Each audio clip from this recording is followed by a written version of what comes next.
Today, we are plunging into a reality that is, well, it's weaponized digital technology against some of the most vulnerable targets imaginable. Our schools. We're talking about the crisis of swatting. Right. It's this malicious digital act that it's evolved into a massive psychological and logistical threat, and it's all being powered by cutting-edge generative AI. It's the ultimate prank gone completely weaponized. You're causing these fake emergencies, but with genuinely terrifying consequences. That's really the core tension, isn't it? It is. Swatting at its heart is this dangerous and malicious practice of making false reports to law enforcement. And not just any reports. No, usually highly violent emergencies, things like active shooters or hostage situations. The whole point, the deliberate intent, is to get a huge, heavily armed police response. The SWAT team. The famous SWAT team deployment. Exactly. But what makes this so urgent right now is how it's integrated with digital content forgery.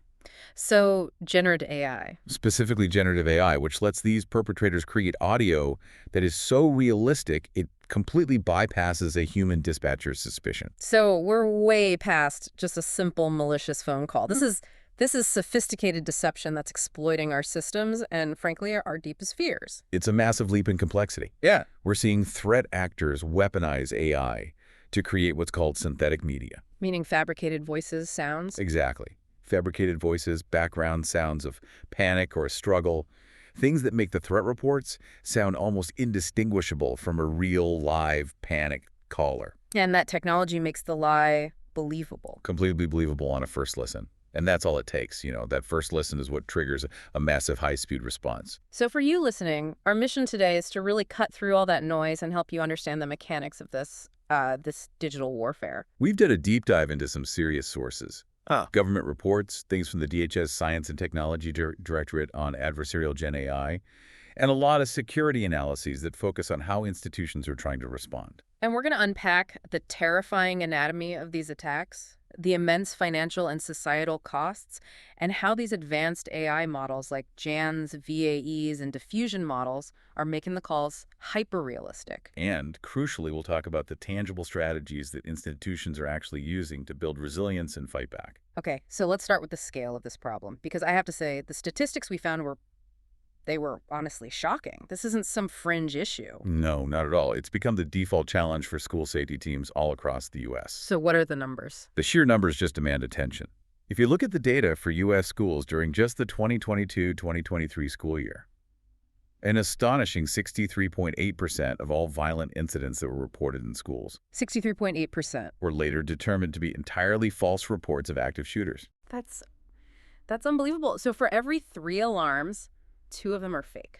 2 of them are a manufactured crisis, a digital forgery designed purely to incite terror and force a very expensive and very dangerous response. When you look at that figure, it just tells you the system is being overwhelmingly stressed by things that aren't even happening. Exactly. And that stress comes with an enormous price tag that, we as taxpayers are footing. Right. The economic impact is huge. It's immense.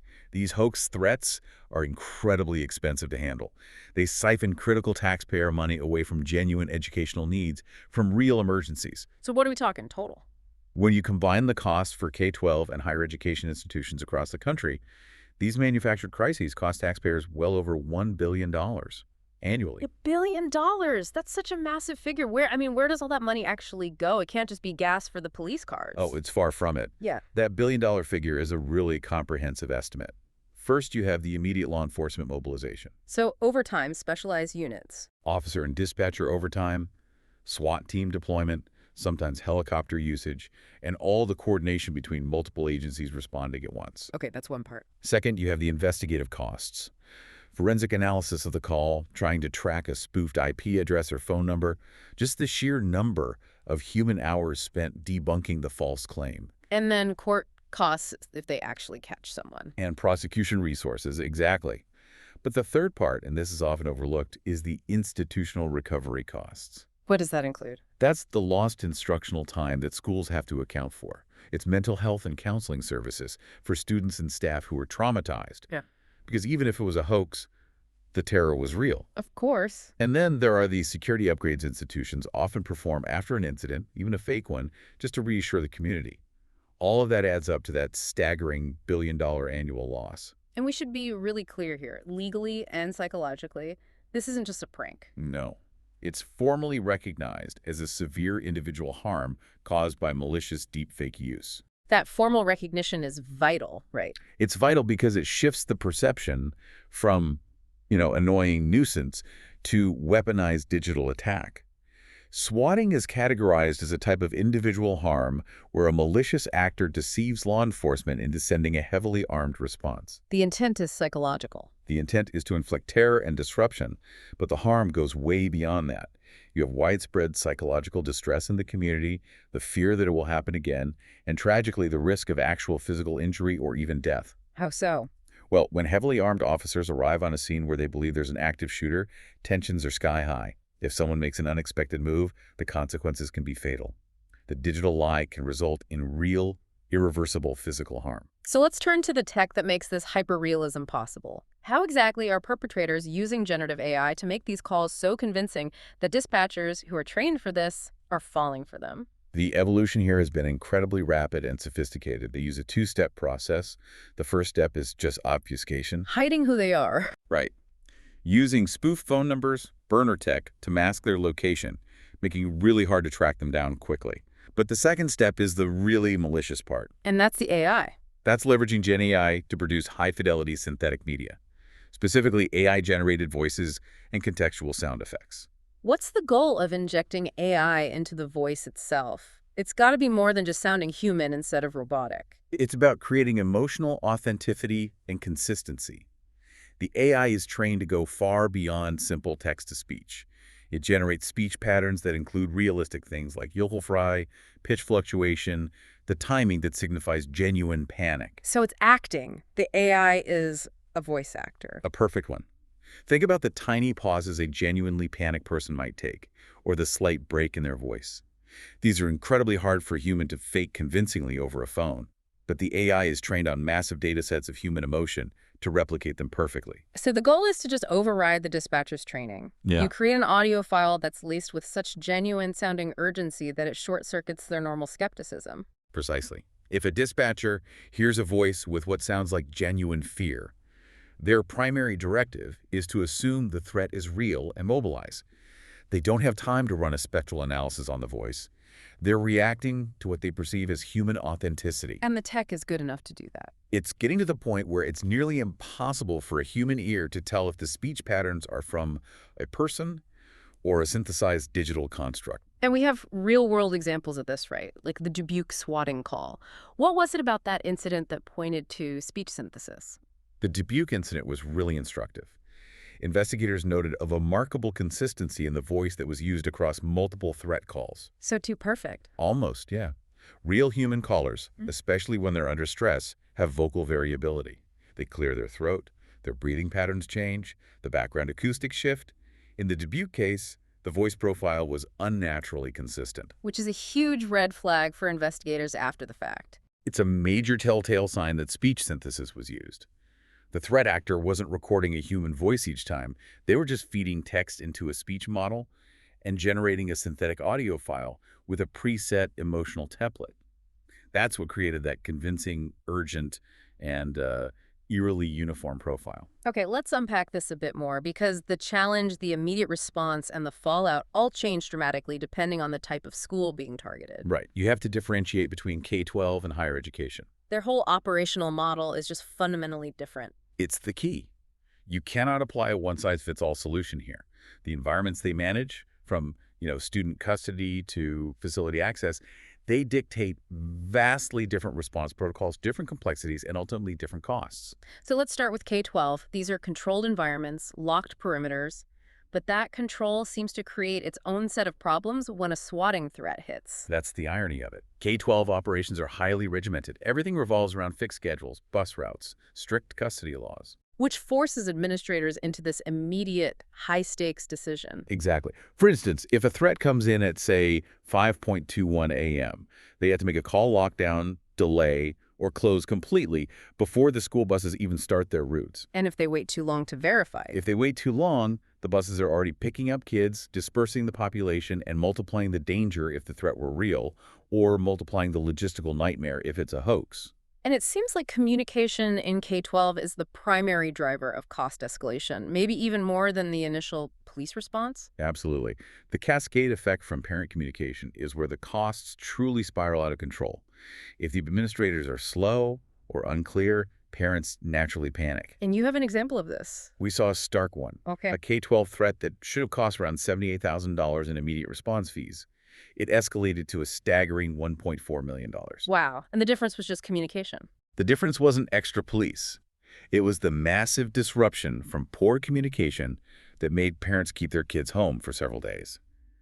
That leads to massive lost instructional time, paying for substitute teachers, and it can even impact funding tied to attendance. And I can just picture the logistics of all the parents rushing to pick up their children. It can paralyze an entire school system for a full day or more, especially when they start pulling siblings out of other schools in the district just in case. It's incredible how the very systems designed for safety, the bus schedules, the parent pickups, become these huge vulnerabilities when you're dealing with a well-timed malicious disruption. They absolutely do.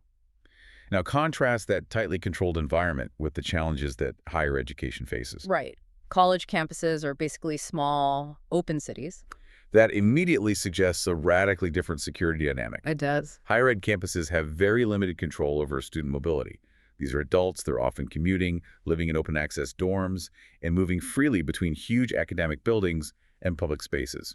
And they're much more likely to just self-evacuate. Exactly, based on unverified information they're getting directly on their phones. And the timing of the threats must hit differently, too. A K-12 system is most vulnerable early in the morning, but a midday threat at a university, say 12:30 p.m., during class changes, that affects thousands of people at the same time, spread across dozens of open buildings. And they all have smartphones. They all have mobile devices, which just accelerates the spread of unverified information. Look at the University of Tennessee Chattanooga incident. As students were sheltering in place, people off campus were posting false, sensationalized updates on social media. Compounding the confusion. For everyone, administrators, emergency responders, students, parents, everyone is trying to manage the crisis with bad information flooding in. So when a threat hits a university, the coordination complexity has to be exponentially higher than in a small school district. You're not just calling the local police. The multi-jurisdictional response is a defining feature. You need precise coordination between campus police, local city police, county agencies, state patrol, and often federal partners like the FBI. And they all have different communication systems and protocols. Which significantly slows down verification and just increases the duration of the operational disruption. And when we compare the costs, those operational differences are really reflected in the immediate expense. Precisely. K-12 costs range widely from that, manageable $78,000 up to $1.4 million based on communication failures. But higher ed costs are immense right from the start. What was the UTC incident cost? That incident, which was a 2-hour response and a 3-building evacuation, cost about $910,000. And that's just in lost instructional time and resource deployment. So it shows that open campus model, while it promotes freedom, it requires a far more robust, complex, and therefore expensive response. A much more expensive infrastructure to manage these high-tech hoaxes. But I have to ask, if the higher education environment is an open city and the students are spreading info on social media, is the focus on AI deepfakes maybe distracting from the real problem, which sounds like a failure in communication protocols? That's a really critical point. I mean, it sounds like the communication meltdown is the most expensive part of the hoax, not the initial police response. That's a necessary challenge. While the AI generates the terror, it's the protocol failure that amplifies the cost. The human system defaults to maximum alert based on the high emotional fidelity of the AI call. So it's both. That's why the countermeasure discussion we'll get into later emphasizes institutional protocols just as much as technology. If your protocols are weak and internal communication is slow, then the deepfake achieves maximum disruption. That $1.4 million cost wasn't caused by the fake call itself, but by the parent panic that poor communication fueled. You have to address both the tech creating the lie and the human systems amplifying its effect. That sets the stage perfectly for why understanding the tech behind these threats is so vital. The speed, the fidelity, the realism. It's all tied directly to recent breakthroughs in deep learning. Exactly. And we should be precise with our terms here because the media often just lumps everything together. We're looking at digital content forgery or synthetic media. Which has two main categories. Right. cheap fakes and deepfakes. Cheap fakes sound like the low-effort version. They're the non-AI-driven methods. Traditional techniques like simple manual photoshopping, cropping an image to change its context, splicing videos together, or even just altering a video's frame rate to make someone look strange. They've been around for decades. But deepfakes are the revolutionary part. Deepfakes are the game changer because they use artificial intelligence, specifically deep learning, to generate entirely new media or alter existing media in really complex ways. So it's not just editing, it's creating. Exactly. And the accessibility of public AI models has just drastically lowered the technical barrier. People with modest programming skills can now create extremely convincing synthetic audio or video that used to require a dedicated studio. This is where we need to dig into the engines that are driving this hyper-real digital forgery. Our sources lay out 3 major deep learning architectures that allow this synthetic media to be created. Right. We can start with the architecture that first allowed models to generate entirely new data, variational autoencoders, or VAEs. Okay, so how does a VAE work? A VAE is a type of generative model. It's based on a traditional autoencoder, which just tries to copy an input to an output. But the VAE adds this probabilistic twist. It forces the input data, say, a sound clip or an image, to pass through a highly compressed middle layer. The latent layer. The latent layer, right. The model learns to compress the complex data down into that space, extracting only the most important structural characteristics, sort of the essence of the data. So for sound, that would be things like pitch and cadence. Pitch, cadence, vocal texture, exactly. And once the data is compressed into that essence, you can sample a random point from that space, pass it through the decoder half of the model, and generate a new instance of data that shares the characteristics of what it was trained on. And what's the downside? They're efficient, they're easy to train, and fast. But the output, especially in early versions, could be a little blurry or less sharp. For audio, that might translate to slightly muffled or distorted vocal textures. They're often combined with other models now. Okay, so the next big step, and the one that really revolutionized synthetic media, was the generative adversarial network, or GAN. GAN's changed everything by introducing competition. It's like a two-player, zero-sum game between 2 neural networks, the generator and the discriminator. It's like a digital arms race, but all inside one model. That's a perfect way to put it. The generator's only job is to take random noise and generate a realistic sample, an image, a voice clip, trying to make it as convincing as possible. And the discriminator's job. The discriminator is trained at the same time to tell the difference between the real data from the training set and the fake data coming from the generator. So one is a forger, and the other is an art critic. Exactly. And this iterative competition forces both of them to constantly improve, which is what leads to these highly realistic, high-resolution outputs. But what was the major drawback of these powerful GAN models? They are notoriously difficult to train. Because they're competing, the training can become really unstable. The classic failure mode is called model collapse. What does that mean, model collapse? Think of it this way. The discriminator is trained to spot fakes. If the generator discovers one specific, highly detailed fake that consistently fools the discriminator, the generator just learns to produce only that one fake. So it cheats. It essentially cheats the training process by limiting the diversity of its output. You get incredibly realistic results, but it cripples its ability to generate very novel data, which is crucial if you want to generate a convincing non-repetitive threat call. Which brings us to the current powerhouse, the tech behind things like delay and stable diffusion models. Right, and these seem to have solved the stability and diversity problem. Their rise is the reason deepfakes are becoming flawless. They operate on a completely different principle. Oh, so? They teach a model how to remove noise rather than generating data from scratch or through a game. Walk us through that. There are 2 phases, right? Correct. The first is the forward diffusion process. You take a clean piece of data, a high-fidelity image or a smooth audio waveform, and you gradually add noise to it over hundreds or thousands of tiny steps until the original data is just pure static. So you teach it how to destroy the signal. You teach it how data can be systematically corrupted. Then the second phase, the reverse denoising process, is where the magic happens. The AI learns to reverse those steps. It predicts and removes the noise one tiny step at a time, transforming the static back into a clear, coherent signal. So unlike a GAN, which makes the whole thing in one shot, diffusion models are like sculpting the data out of noise piece by piece. That iterative refinement is key, especially for high-fidelity audio. Audio waveforms need smooth transitions and precise control to sound truly human. The step-by-step process of a diffusion model allows for incredible detail and coherence. It captures the subtle variations, the vocal textures, the background sounds of panic, much better than unstable jams. And that's why they're the most popular architecture right now. That stability and high diversity makes them the go-to for generating the highly realistic synthetic media used in these sophisticated deepfake audio calls. And we can't forget transformers, which are crucial for the actual words in the threat. That's right. While diffusion handles the sound, transformers handle the script. These are the architectures behind large language models like ChatGPT.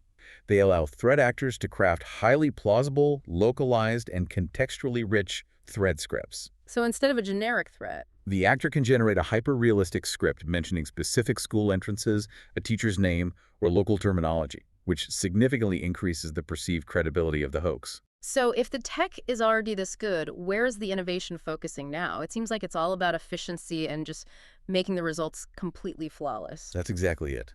The focus is on two major trends that drastically lower the barrier to entry and at the same time eliminate the few remaining technical tells that might allow for detection. Let's talk about efficiency first, requiring less source data. This is the rise of few-shot and zero-shot learning. Right now, to generate a truly convincing voice clone, you might need minutes, sometimes hours, of source audio from the target to train the model. But that's changing. Future techniques, driven by pre-trained foundation models, will allow for voice cloning with minimal input, maybe just 3 to 5 seconds of source audio, or in some cases, no fine-tuning at all. That's zero shot. Which makes instantaneous, high-fidelity audio cloning a reality. That's the frightening implication. A threat actor finds a short clip of a school administrator's voice online, and they can instantly clone it for a swatting call. And the second trend is tackling the remaining flaws. Right. Systematized correction. Historically, deepfake detectors could spot subtle visual artifacts like unrealistic blinking or spectral irregularities in audio. The little giveaways. Recent advances are rapidly eliminating those cues. This is done by introducing multiple AI models whose specific job is to identify and correct the mistakes made by other models during the generation process. So an AI generates the audio, and then a second AI critiques it and polishes it before it gets used. It's an internal quality control loop.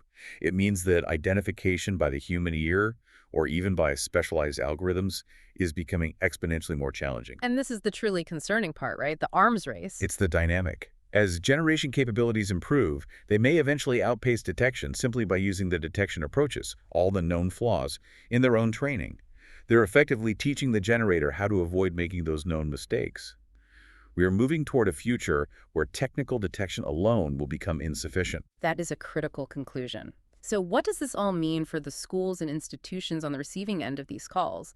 They need new tools and, more importantly, new protocols to counter this. They absolutely do. Wow. The counter strategy can't rely on a single defensive layer. It has to be a robust, multi-pronged approach that integrates technology, policy, human judgment, and critically regional collaboration. If the threat call is hyper-realistic, institutions need objective, real-time proof to tell a hoax from a genuine threat. This is where AI-powered situational awareness comes in.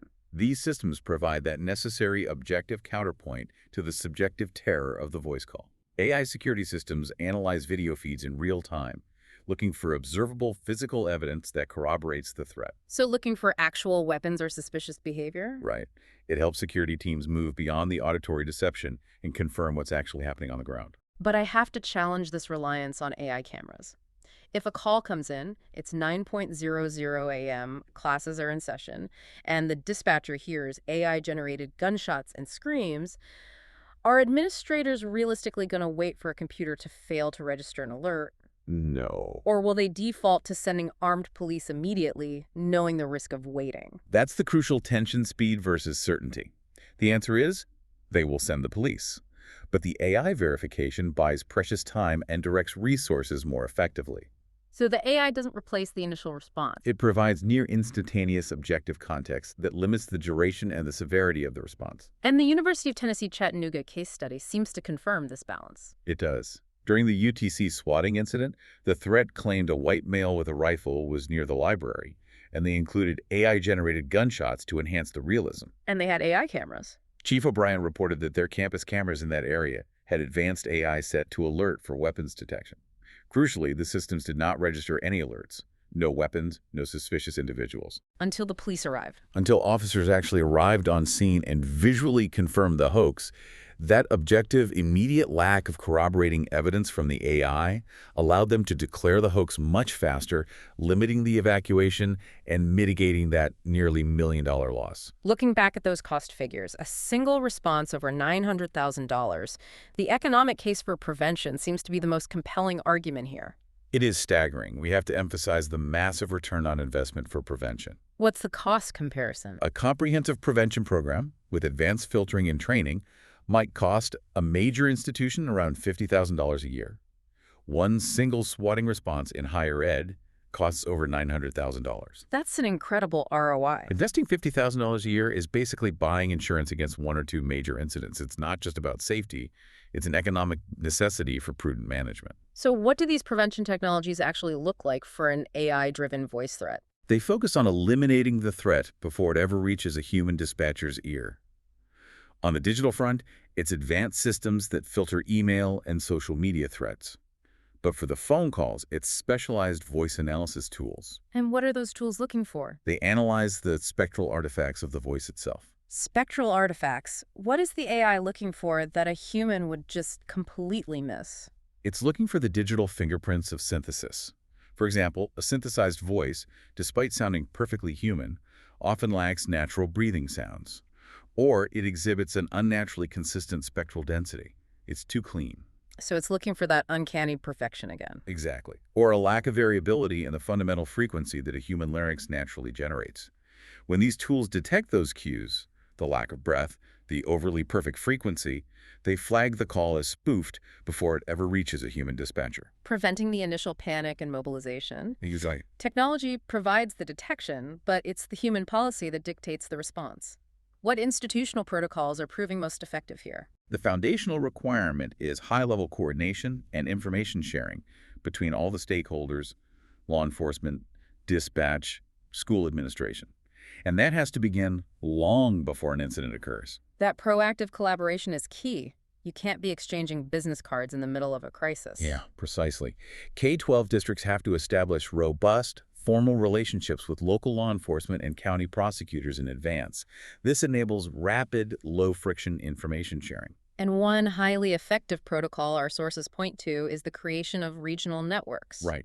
They are secure, often dedicated email or communication lists connecting superintendents and key security personnel across a wide geographical area. So how does that work in practice? When a district gets a generic swatting call, the superintendent can instantly query the network. Hey, are you all seeing something similar today? And if everyone is? If multiple districts in the region are getting nearly identical AI-generated threat calls at the same time, it immediately elevates the likelihood that it's a coordinated mass hoax rather than an isolated real threat. It prevents isolated, panic-driven decision-making. And training is essential, not just for the school staff, but for law enforcement who might be hesitant to delay a response. Training and exercises are the lifeblood of institutional resilience here.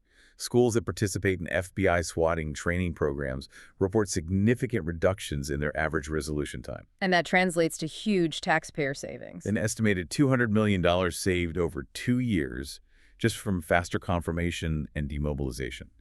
And the training is specific. K-12 exercises focus on things like bus transport and parent communication plans. Higher ed focuses on testing cross-departmental coordination. So after looking at all these layers, the tech, the prevention, the policy, what's the core conclusion from the experts on a long-term defense? The consensus, driven by detailed analyses from entities like the DHS, is that there is no silver bullet.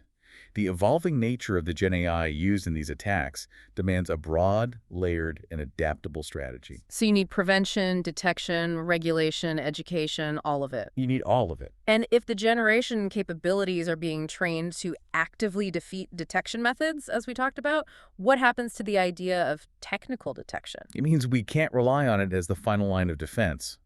The generative AIs may, in fact, outpace current deepfake detection. And this forces us to operate under a new, uncomfortable assumption. Automated deepfake detection will sometimes be uncertain or wrong. So we have to look outside the tech and use human context. Exactly. You need the optimal pairing of humans and algorithms. Technical tools can flag something as suspicious, but human intelligence and judgment have to provide that final layer of context. So checking where the content came from if it fits a known pattern.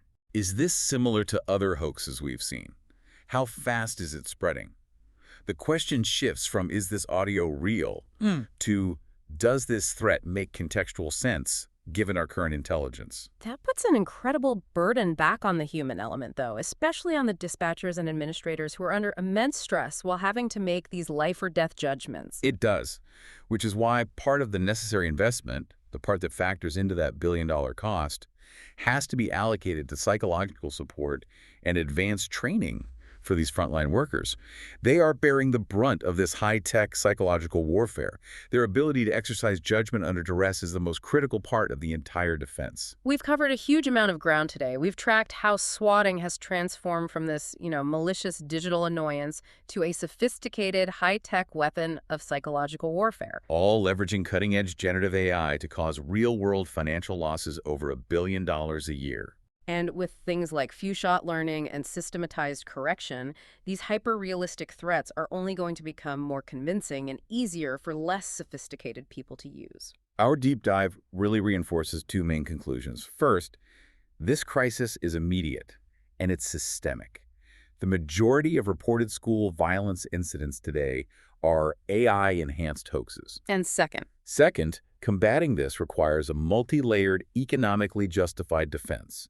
You need the AI-powered verification, robust institutional protocols, and a fierce prioritization of prevention, which is just fundamentally more cost-effective than reacting to a crisis. This has been a detailed look at the present, but let's look forward for a second. If the current focus is on stopping the creation and improving the detection of malicious deepfakes, what happens when society starts intentionally normalizing synthetic media? That is the ultimate provocative challenge to our current mitigation philosophy. As the tech progresses, and as the general public starts using AI to create their own personalized avatars and human digital twins. For everyday tasks, for communication. For anything. The threat paradigm shifts completely. Bad actors won't need to spend resources creating a new deepfake from scratch. They can just target and steal these intentionally created, high-quality, personalized deepfakes that people make of themselves. So the future mitigation challenge shifts away from technical detection and toward just securing our own digital selves. Precisely. The threat moves from stopping the generator to managing the theft of synthetic media. This means we need a massive preemptive shift toward robust cybersecurity that's focused not just on company data, but on the integrity and ownership of our personal digital representations. Wow. The question you need to ask yourself right now is, what are you doing to protect the digital twin you haven't even created yet? The fight is no longer just about spotting a lie. It's about securing the authenticity of your own digital self against adversarial use.